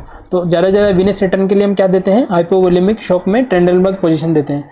और किस में हम देते हैं ट्रेंडलबर्ग पोजीशन, कोड प्रोलेप्स के अंदर भी हम ट्रेंडलबर्ग पोजीशन देते हैं, ठीक है। दोनों कंडीशन के अंदर दोनों एमसीक्यू पूछे गए हैं। और अगर हम बात करें न्यूरोजेनिक शॉक है, तो उसकी सिम्टम में कैसे देखने को मिलेंगे, इसके हमें सिम्टम देखने को मिलेगा हाइपोटेंशन, जो कि सब टाइप के शॉक में हमें देखने को मिलता है, हाइपोटेंशन। और इसके साथ में क्या होगा, बॉडी कंपनसेट नहीं कर पाती, तो हमें क्या देखने को मिलेगा, ब्रेडिकार्डिया। सारे बस यही आइडेंटिफाई करना है आपको। अगर बीपी कम दे रखी है फाइंडिंग में और हार्ट रेट भी कम दे रखी है, तो अगर शॉक का टाइप पूछ रहा है तो आँख बंद करके कर देना न्यूरोजेनिक शॉक, क्योंकि ओनली शॉक जिसके अंदर बीपी भी कम होती है और हार्ट रेट भी कम होती है, क्योंकि बॉडी कंपनसेट नहीं कर पाती है। और बाकी जितने भी शॉक है उसके अंदर क्या होगा, हाइपोटेंशन तो होगा लेकिन बॉडी कंपनसेट कर लेती है, रेस्पिरेटरी रेट बढ़ा देती है, हार्ट रेट बढ़ा देती है, तो क्या होगा, टेकीकार्डिक कंडीशन में देखने को मिलती है। एनाफिलेक्टिक शॉक में से इसकी डीओसी में से क्वेश्चन आता है, कौन सी डीओसी, बार बार इतना इजी क्वेश्चन है, बार बार पूछते हैं। एड्रेनलिन हम देते हैं, एपिनेफ्रिन या एड्रेनलिन, उसके अंदर हम एनाफिलेक्टिक शॉक के अंदर हम देते हैं। तो ये कुछ एमसीक्यूज थे। तो ट्रेंडलबर्ग हम पोजीशन किसके अंदर देंगे, कोड प्रोलेप्स या हाइपोवोलिक शॉक के अंदर। और रिवर्स ट्रेंडलबर्ग यानी कि इसको हम अगर उल्टा कर दें, पेशेंट का हेड लेवल ऊपर और जो फीट लेवल वो नीचे कर दें, तो किस में देते हैं हम, ये भी एमसीक्यू है। इंक्रीज आईसीपी में हम रिवर्स ट्रेंडलबर्ग देते हैं। जीईआरडी के अंदर हम रिवर्स टेंडरबर्ग देते हैं। ये चारों एमसीक्यू पोजीशन से रिलेटेड आपको याद रखने हैं। नेक्स्ट हम बात करते हैं, विच one of the following statement is not associated with hyperemesis gravidarum? Option A, hyperemesis gravidarum is due to the HCG hormone lower level in first trimester. Option B, Wernicke's encephalopathy is the complication of hyperemesis gravidarum. Option C, metabolic alkalosis is seen in early stage. Option D, incidence is 1 in 1000 pregnancies. तो चलिए इसका answer करना है आपको। बहुत important disease portion में से MCQ पूछे गए हैं, तो चलिए इसका आंसर करिए। क्या आंसर होगा इसका? तो करेक्ट आंसर होगा इसका ऑप्शन ए। इसके अंदर क्या बोला गया है कि हाइपरेमेसिस ग्रेविडेरम की जो कंडीशन है ड्यू टू एचसीजी हार्मोन का, यहाँ पे क्या देखा गया, लोअर लेवल। ये स्टेटमेंट हाइपरेमेसिस ग्रेविडेरम के बारे में रॉन्ग स्टेटमेंट है। क्यों रॉन्ग स्टेटमेंट है, हम बात करते हैं। हाइपरेमेसिस ग्रेविडेरम किसको बोलते हैं? एक्सेसिव वोमिटिंग ऑफ प्रेगनेंसी, उसको हम क्या बोल देते हैं? जो प्रेगनेंसी में एक्सेसिव वोमिटिंग होती है उसको हम क्या बोल देते हैं? हाइपरेमेसिस ग्रेविडेरम। ठीक है, पहला तो ये डेफिनेशन हो गया। इसके इंसिडेंस में से एक बार क्वेश्चन पूछा गया है कि जो हाइपरेमेसिस ग्रेविडेरम की इंसिडेंस कितना देखने को मिलता है? 0.1%, यानी कि 1000 अगर फीमेल प्रेग्नेंट है तो उसमें से एक फीमेल ऐसी होगी जिसके अंदर में हाइपरेमेसिस ग्रेविडेरम देखने को मिलता है।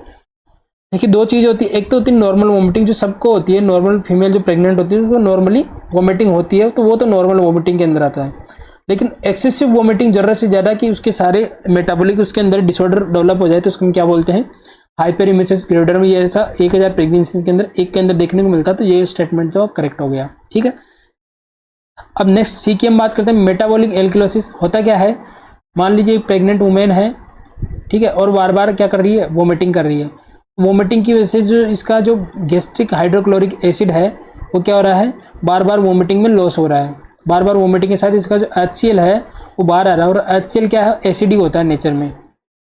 ठीक है, HCl क्या होता है? एसिडिक। तो एसिड का लॉस हो रहा है, तो एसिडिटी कम हो रही है, तो इसके अंदर कौन सी कंडीशन देखने को मिलती है अर्ली स्टेज में? बहुत इंपॉर्टेंट है, वेरी वेरी इंपॉर्टेंट। क्या देखने को मिलता है? मेटाबॉलिक एल्किलोसिस। ठीक है, क्योंकि एसिड का लॉस हो रहा है वोमिटिंग के थ्रू, तो हमें मेटाबॉलिक एल्किलोसिस की कंडीशन वहाँ पे देखने को मिलती है। ठीक है, और इसमें से और क्या एमसीक्यू पूछते हैं? और इसमें से हाइपरेमेसिस ग्रेविडेरम की अगर हम बात करें, अगर अर्ली स्टेज के सिम्टम पहुँचे जाएँ, अर्ली स्टेज में इसमें क्या देखने को मिलता है? पहला जो इसका करेक्टरिस्टिक सिम्टम क्या है? एक्सेसिव वोमिटिंग इसके अंदर देखने को मिलेगी। ठीक है, नेक्स्ट हम बात करें, अगर मेटाबॉलिक डिसऑर्डर पूछा जाए अर्ली स्टेज के अंदर, तो मेटाबॉलिक एल्किलोसिस। अब मैं अर्ली की बात क्यों कर रहा हूँ यहाँ पे? क्योंकि अर्ली स्टेज में क्या होता है? HCl का लॉस हुआ और मेटाबॉलिक एल्किलोसिस उसके अंदर डेवलप हो गया, और अभी इतनी ज़्यादा उसके अंदर फ्लूइड लॉस नहीं हुआ, इसलिए वहाँ पे डिहाइड्रेशन के सिम्टम देखने को नहीं मिलते हैं। ठीक है, और नो शॉक के सिम्टम भी देखने को नहीं मिलते। ये अर्ली स्टेज है। लेकिन अब क्या हो, अगर पेशेंट के अंदर बार बार हाइपरेमेसिस ग्रेविडेरम हो रहा है और काफ़ी लंबे टाइम तक उसके अंदर है और उसका ट्रीटमेंट हमने नहीं लिया, तो उसका लेट कॉम्प्लिकेशन में क्या देखने को मिलेगा? बहुत इंपॉर्टेंट है। अगर अर्ली स्टेज पूछा जाए, ये एमसीक्यू अगर अर्ली स्टेज पूछा जाए तो मेटाबॉलिक एल्किलोसिस करना है। ठीक है, और अगर लेट स्टेज पूछा जाए तो आपको क्या करना है? मेटाबॉलिक एसिडोसिस करना है।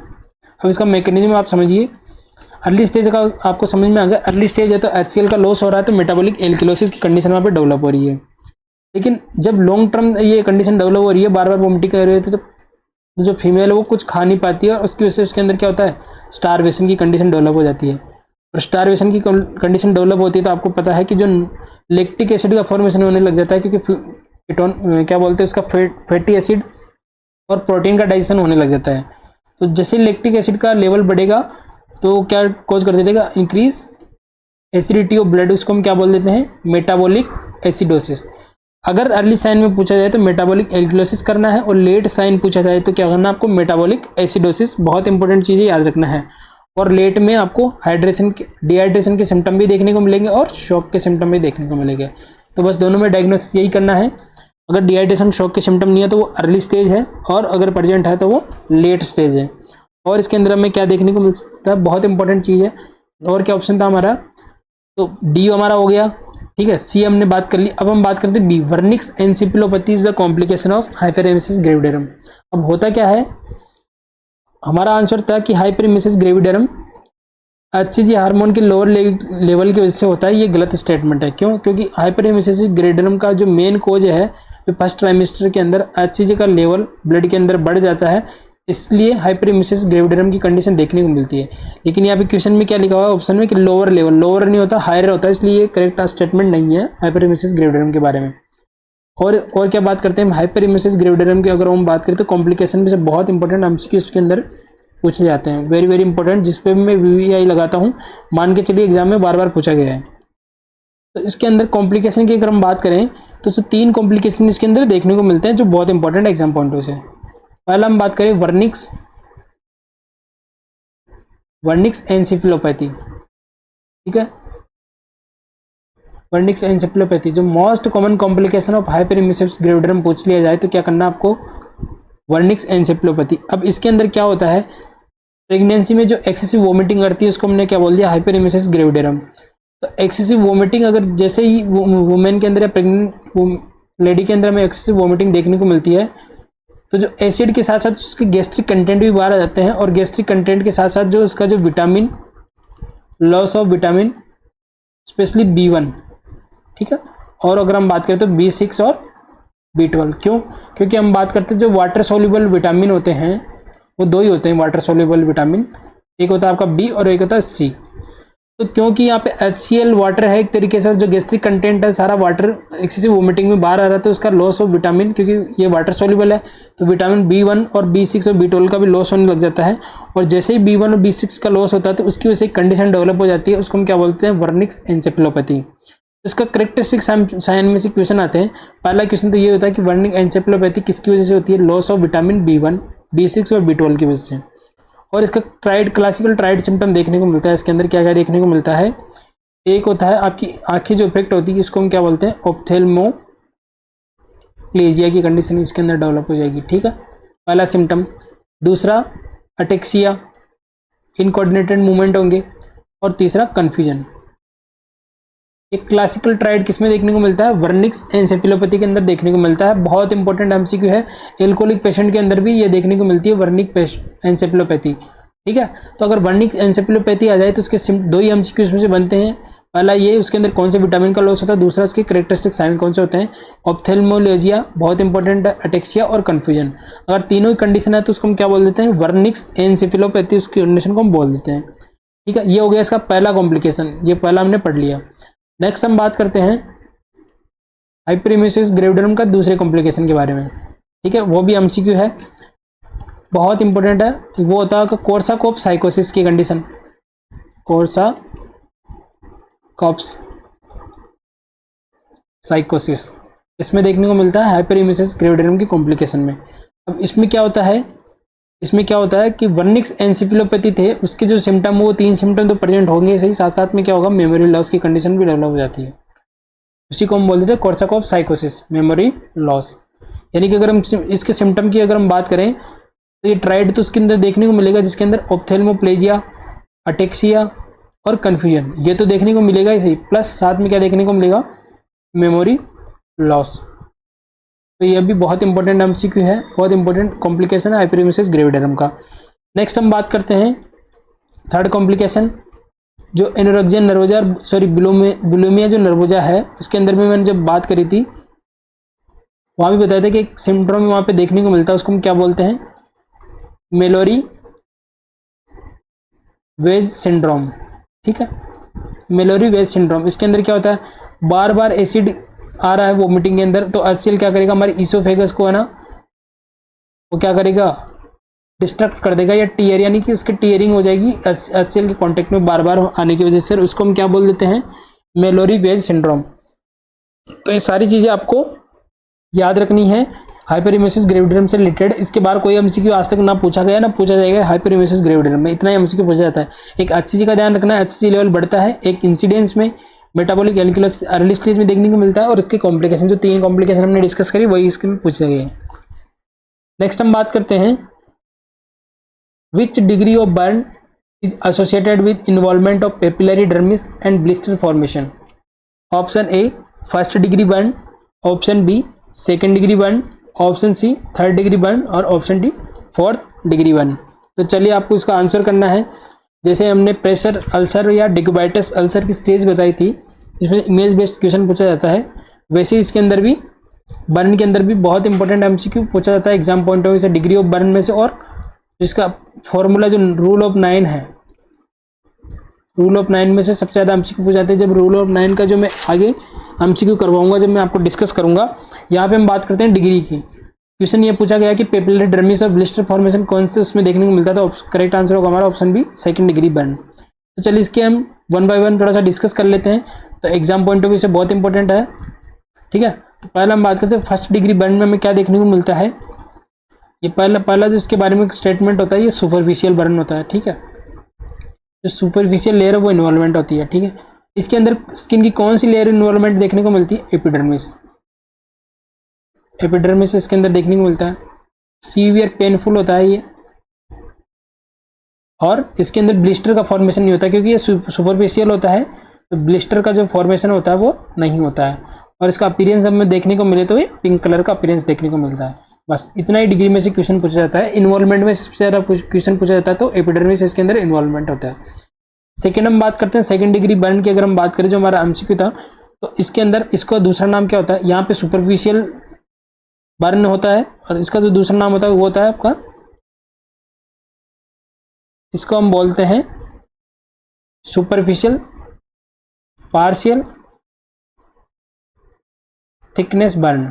ठीक है, सबके दूसरे नाम आपको जरूर याद रखने हैं। फर्स्ट डिग्री उसको बोलते हैं सुपरफिशियल, सेकंड डिग्री उसको बोलते हैं सुपरफिशियल पार्शियल थिकनेस बर्न। ठीक है, इसके अंदर जो इन्वॉल्वमेंट होता है वो कौन सी लेयर का होता है, जो डर्मिस की दो लेयर होती है, एक होती है पेपिलरी और एक होती है रेटिकुलर।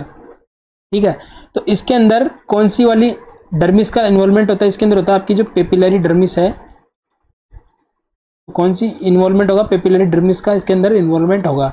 जो बर्न इस तरीके से हम बात कर रहे हैं, तो ये मान लीजिए स्किन की पहली लेयर है, फिर उसके बाद में इसके दो पार्ट है, फिर यहाँ पे मसल्स आ जाती है, तो ये हो गई आपकी एपिडर्मिस। फिर अगर डर्मिस की बात करें, ये डर्मिस का पेपिलरी पार्ट है और ये रेटिकुलर पार्ट है, यहाँ पे मसल्स आ जाती है, सबक्यूटेनियस टिश्यू फैट। तो इस तरीके से हम डिग्री में ऐसे डेप्थ में चलते हैं।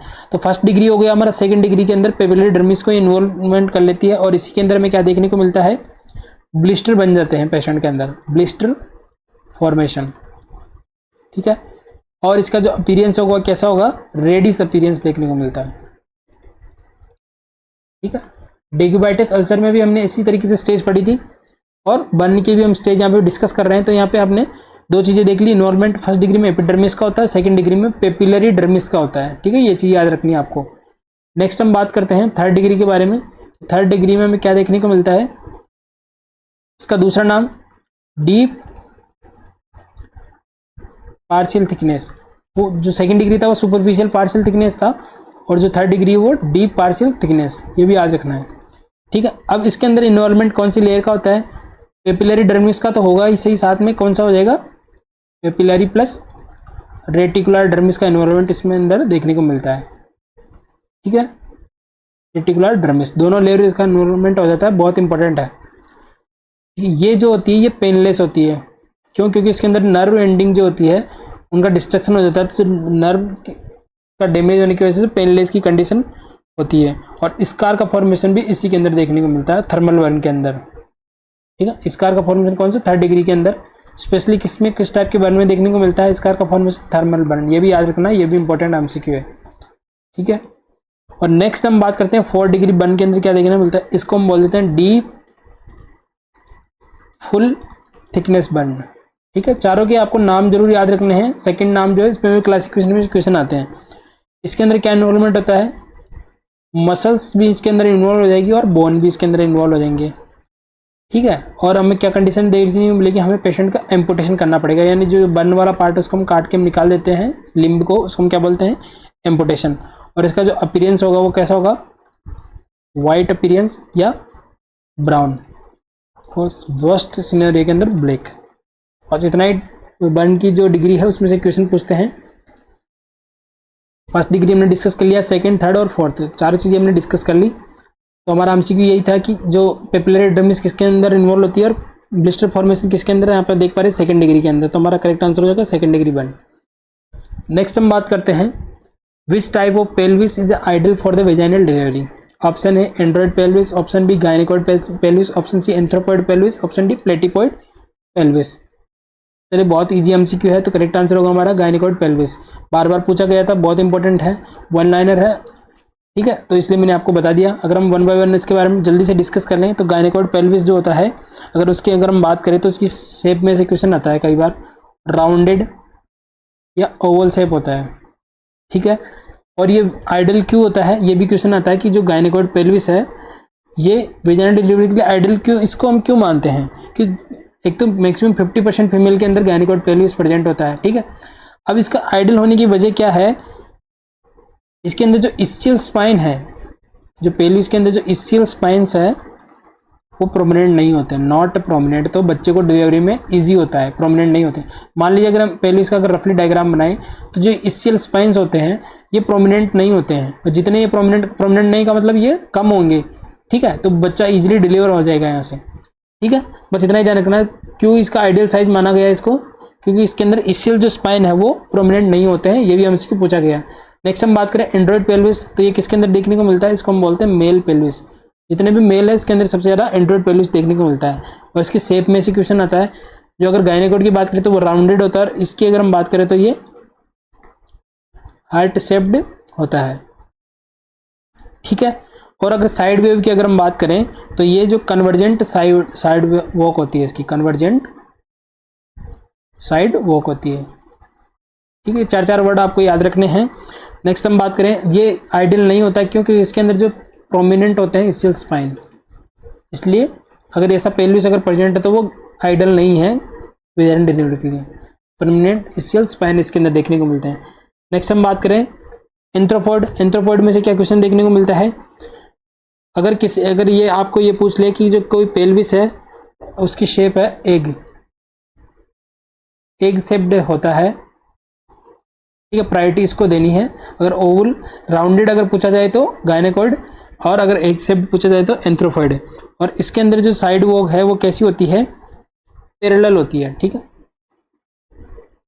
पैरेलल। तो ये आपकी जो पेल्विस है इसकी अगर साइड वॉक की बात करें तो इस तरीके से पैरेलल होती है। कन्वर्जेंट का मतलब इस तरीके से मिल रही है, डाइवर्जेंट का मतलब इस तरीके से डाइवर्ज हो रही है, तो इसमें ज़्यादा ध्यान नहीं देना आपको, एक एक वर्ड याद रख लीजिए।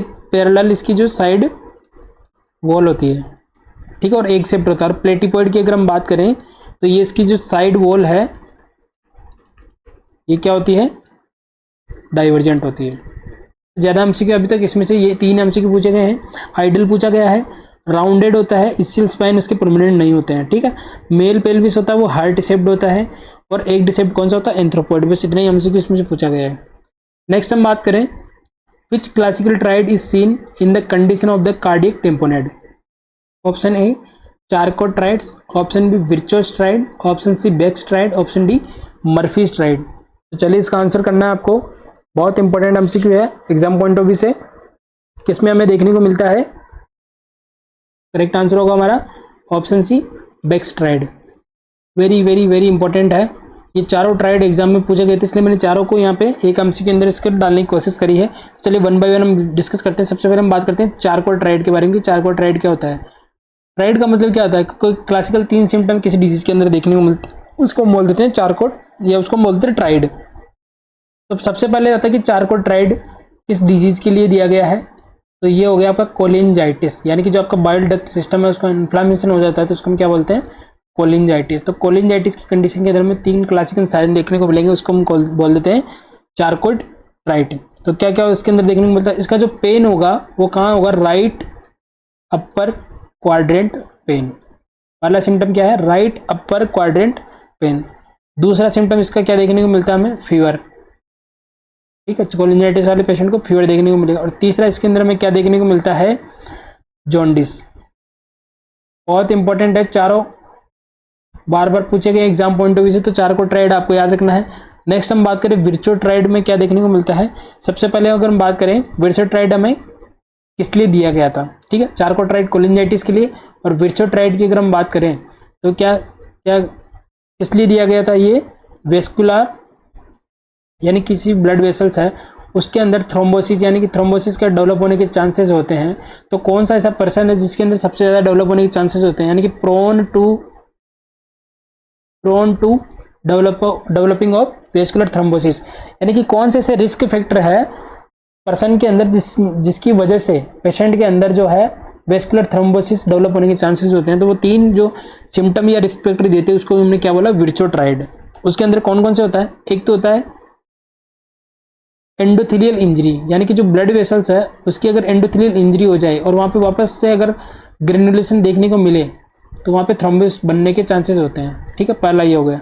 दूसरा हो गया स्टेसिस ऑफ ब्लड, यानी किसी भी वजह से अगर ब्लड वेसल्स का जो फ्लो है, ब्लड का जो फ्लो है, स्टेसिस यानी रुकना, अगर रुक गया है तो इसकी वजह से वहाँ पे थ्रोम्बोसिस बनने के चांसेस हो सकते हैं। और नेक्स्ट हम बात करें हाइपरकोगुलेटी, यानी कि किसी के अंदर हेपेरिन का लेवल कम हो गया है तो कोगुलेटी बढ़ जाती है ब्लड की, ब्लड क्लॉट होने के चांस होते हैं, तो हाइपरकोगुलेटी उसको हम बोलते हैं। तो वो किस कंडीशन में, एमसीक्यू यही पूछा गया है कि which one of the following element is not included in the Virchow's triad. 3 ये दे देंगे और एक ऐसा ऑप्शन दे देंगे जिसका पार्ट नहीं होगा, तो आपको याद रखना endothelial injury, stasis of blood और हाइपरकोगुलेबिलिटी किसके अंदर देखने को मिलता है, विर्चोट्राइड के अंदर। ठीक है, ये 2 ट्राइड आपको अच्छे समझ में आ गए होंगे। नेक्स्ट हम बात करते हैं किसके अंदर देखने को मिलता है, वेस्कुलर थ्रोम्बोसिस के लिए कौन रिस्क फैक्टर है, ये तीनों ट्राइड, इसको हम बोलते हैं विर्चोस्ट्राइड। नेक्स्ट हम बात करते हैं बेक्सट्राइड के बारे में। ठीक है, थर्ड वन इज बेक्सट्राइड। जो हमारा एमसीक्यू हमने पूछा है क्वेश्चन में बेक्सट्राइड के बारे में, सबसे पहले तो किसके लिए यूज किया जाता है, बहुत इंपॉर्टेंट है, कार्डियक टेम्पोनेट के अंदर देखने को मिलता है, कार्डियक टेम्पोनेट। ठीक है, अब इसके अंदर क्या क्लासिकल ट्राइड सिम्टम देखने को मिलते हैं कार्डियक टेम्पोनेट के अंदर। पहला देखने को मिलता है आपका लो ब्लड प्रेशर, लो बीपी। ठीक है, सेकेंड जो हार्ट साउंड होंगे वो कैसे होंगे, मफल्ड होंगे, मफल्ड हार्ट साउंड। ठीक है, और next one is increase jugular vein pressure. ठीक है, किसमें देखने को मिलता है, कार्डियक टेम्पोनेट में। क्या क्या, लो बीपी, मफल्ड हेड साउंड और इंक्रीज जुगुलार वेन प्रेशर। और नेक्स्ट हम last one is Murphy's tried, Murphy's tried. ये किसके अंदर देखने को मिलता है, मर्फीज ट्राइड, ये देखने को मिलता है हमारे कंडीशन जो होती है अपेंडिसाइटिस, यानी कि जो अपेंडिक्स का इन्फ्लामेशन हो जाता है, इन्फेक्शन हो जाता है, उसको हम क्या बोलते हैं, अपेंडिसाइटिस के अंदर मर्फीज ट्राइड देखने को मिलता है। इसके अंदर जो ट्राइड क्लासिकल सिम्टम क्या क्या देखने को मिलते हैं, इसका जो पेन होगा कहाँ होगा, राइट लोअर क्वाड्रेंट पॉइंट, जिसको हम क्या बोलते हैं, मैकबर्निस पॉइंट भी हम बोलते हैं। ठीक है, nausea and vomiting, and third one is fever, उसको हम क्या बोलते हैं, मर्फीज ट्राइड। तो चारों ट्राइड एग्जाम पॉइंट से बहुत इंपॉर्टेंट है, चारों ट्राइड में से क्वेश्चन पूछे गए हैं, इसलिए आपको याद रखना है। ज़्यादा इंपॉर्टेंट बेक्सट्राइड अभी से पूछे जाने लगा है, तो कार्डियक टेम्पोनेट भी देखने को मिलता है, याद रखना आपको। ठीक है, नेक्स्ट हम बात करते हैं 14th question. Patient is admitted in the hospital with A pancreatitis, while assessing of this patient nurse find Turner sign. In this patient, which statement defines the Turner sign? Option A, bluish discoloration of the flank region.